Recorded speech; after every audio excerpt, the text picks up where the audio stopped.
Hi, I'm Eric Herbig, Master of Pointless Degrees. So today we are going to be talking about a true conspiracy, something that's been on my mind to bring to y'all for a while, and that is the resurrection of 1918 influenza, quite likely the most deadly, worst pandemic that humanity has ever experienced, by the Centers for Disease Control. So here's just a quick look at the paper so you know it actually exists. I'm not just making this up. Yes, it is published. It is peer-reviewed. So here's the title. And I'll go through a little bit more of what they did in detail later, but I just want to look at a couple other things first. All right, so real quick, let's talk about 1918 influenza. And what was that all about? Well, it was a really bad pandemic. It makes COVID look like a little baby pandemic. For instance, the average life expectancy in the United States was reduced, estimated about 10 to 12 years. All right, so let's do a little comparison. World population today is thought to be somewhere around 7.8 billion people. The census in 1900 put it at around 1.6 billion people. So we got about 4.875-fold more people today. So if we take the number of deaths from 1918 influenza, which is around 30 million, multiply it to get to our population size today, that'd be 146.25 million deaths. On February 1st, 2020, I just checked worldwide, and we have a reported 5.7 million deaths. So 5.7 million versus, and COVID appears to be slowing down, at least in terms of its death rate, versus 146.25 million. Those are night and day differences. So like I'm saying, 19 influenza is way worse than COVID. The death rate from it was estimated to be around 2.5%. And I'll pull up a table here real quick. So, COVID, you can have a cumulative death rate. We average it for every person. But if you look at the younger people under 30, it's really not not that dangerous compared to, let's say, your older or 1918 influenza. But if you look at 1918 influenza, the 15 to 34-year-olds get decimated by it. So people with really good immune systems end up getting killed because one of the things the virus does is overactivates your immune system, and that leads to death. So point being, 1918 influenza is some crazy stuff that we never want to see again. And if you're afraid of COVID, well, then you should be absolutely terrified out of your nutsack of 1918 influenza. All right, so while we're on the topic of laboratories, governments resurrecting extremely deadly viruses, let's take a brief look at the history of lab leaks as it's even presented just on Wikipedia. And so as you can see, if you look through this, there have been a lot of lab leaks, including not that long ago of things like Zika virus. So point being here is that if you think nothing can escape from a lab, well, you are empirically wrong because it has repeatedly in the past. That is a fact. So let's take a look at one other thing, which is the United States history of pursuing bioweapons programs. So prior to the Nixon administration, the United States had been weaponizing a whole variety of biopathogens and just really nasty chemicals such as ricin. Some of these, for instance, had been, so some of them that had been mass produced, I got a little list here, but were anthrax, tularemia, brucellosis, Q fever, Venezuelan equine encephalitis virus, botulism. So, things that the U.S. government had in large quantities, kind of like our nuclear stockpile. Well, we had bioweapons stockpile. But supposedly with Nixon, it all went away. And I know we all trust Nixon. Very good guy. One other thing I'll point out is that 2019, there was a closure and a resumption of operations at Fort Detrick, Maryland, following a cease and desist order for the Centers for Disease Control, at which the laboratory at the base was shut down in August 2019 for at least 2 breaches of containment. So as recent as 2019, the Centers for Disease Control were telling some of these Army labs they got to stop because they're letting it escape. That's kind of scary if you consider it could kill all of us.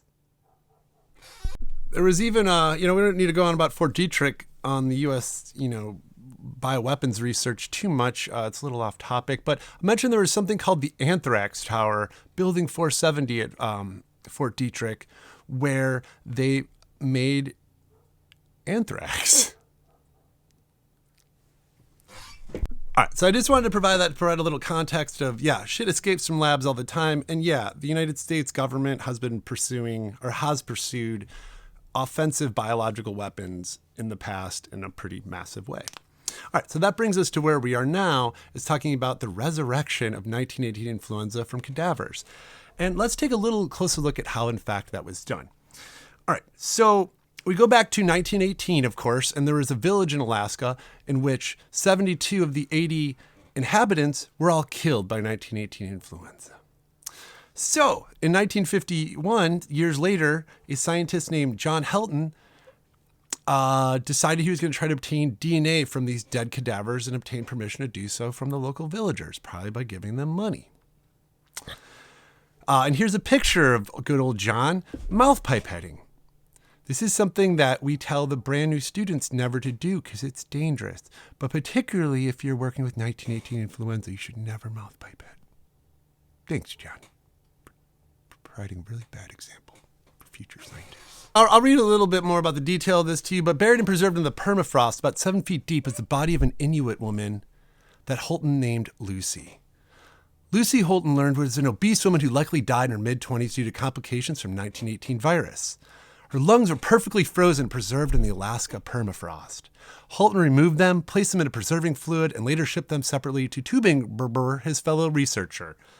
Blah, blah, blah. It goes on. And 10 days later, Holton received a call from the scientific firm to perhaps to everyone's collective astonishment that positive 1918 virus genetic material had indeed been obtained from Lucy's lung tissue. Yes. All right. And so then later, so there was a lapse. There wasn't enough technology to make this fully happen. But in the more recent past, they could take those DNA sequences and then put them into what are called plasmids, which allows them many copies of those to be made. And then you can pop them into cells, and the cells will, in theory, start popping out the virus, which is exactly what happened. All right. So, yeah, they did that. There's 8 segments in 1918 influenza. They had got all 8 and put them into 8 different plasmids and then put them in to cells to make the virus, and then tested the virus on mice. And let's take a quick little look at the graph of what happens when you infect mice with this virus. They all die really quick.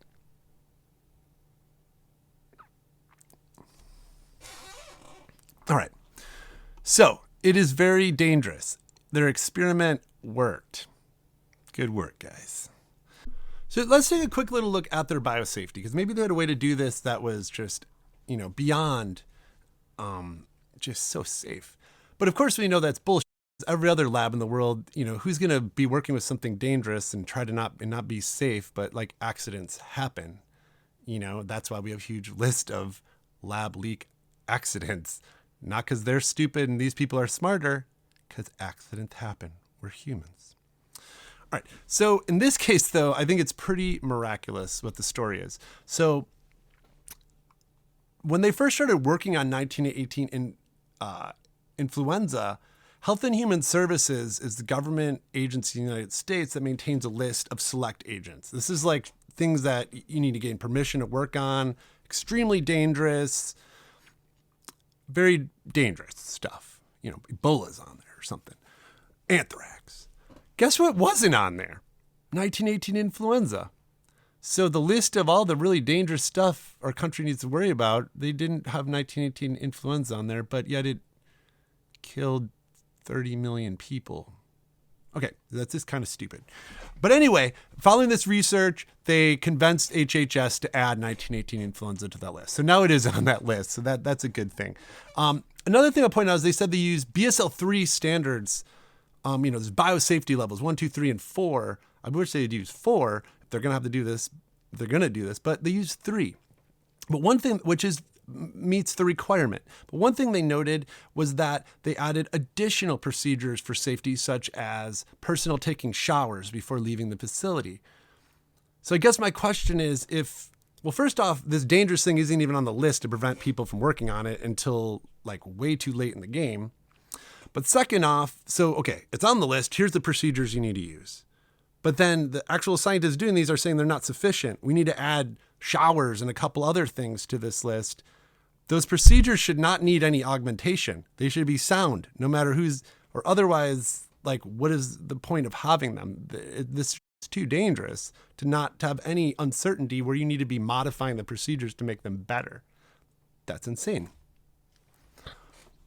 So the question is, why might they have done this? And so, well, you might say it's because it's for defensive reasons. So now we can further study the virus to figure out, what sort of treatments might work against it and things like that. But there's there's two problems with that argument. But one is pretty striking, which is that they said they destroyed the virus and all the plasmids when they were done with this experiment. So there would be nothing there to test on. So that makes absolutely no sense that they made it so they could test drugs on it, but they destroyed it before they did that. The other issue is that there are ways to test drugs against this virus by not actually making the full virus. So for instance, and this had been done already to show that vaccines against different, they could make a vaccine against it. You could take the surface, so there's 8 genomic segments, right? You can only take a part of one and just raise the vaccine to that. The vaccine is only targeting the surface typically anyway. So you take the surface of that, put it on something else that's not as bad, and then you can do your testing, not actually making the whole damn thing. The claim is that there are no bioweapons programs. And so there is the Biological Weapons Convention. It's like a worldwide signed onto thing by nations saying we will only do defensive research, nothing offensive. And this is what we call a gentleman's agreement with no means of verification or enforcing or anything like that. When you think back to the Iran nuclear deal, could you imagine if we made the Iran nuclear deal but we're like, we trust you guys to do everything? I mean, we would never buy that. You need some way of verifying that what the government says they're going to do, they're actually doing, or it makes no reason. There's no reason to not have that. So yeah, it's all based on trust that no countries are making anything crazy. But then we look at how much money do we put in the military? We put more money into the military than anything. How much effort do we put into other military technologies that do kill people? Well, we just, brand new, type of nuclear weapons, low yield nukes. We just created those, so we're pursuing nuclear technology pretty readily. We're developing laser weapons. We're developing weapons that just shoot projectiles at insane speeds from space, cyber technologies, everything you can possibly imagine to maintain militaristic advantage is pursued in this idea of we need to, stay ahead of our adversaries. But the idea being the implication that research into biological weapons, offensive research, doesn't happen. We dump everything we have into making a new F-35 fighter jet, but we ignore nature's most potent weapons ever that have killed more people than anything. That is hard for me to believe. I'm not saying it's not true, but it makes me a little skeptical. Anyway, I think that's about it. I mean, there's some questions on the CDC website. I noticed, does this provide a blueprint for bioterrorists to develop and unleash devastating pandemic on the world? And their answer was no, which I'm glad. I'd suggest that it could. Obviously, it could. I mean, if they could do it, why couldn't somebody else? Well, anyway, I hope you enjoyed this. The reason I made this is because these weapons are unlike anything we've ever experienced, and they exist. They're created by nature, and these are our lives. This is our society, and it can be like a handful of scientists in some government lab making decisions that could screw us all over, and so at the very least, we need to know what is going on. And so hopefully this video helps start that. Peace to the beast.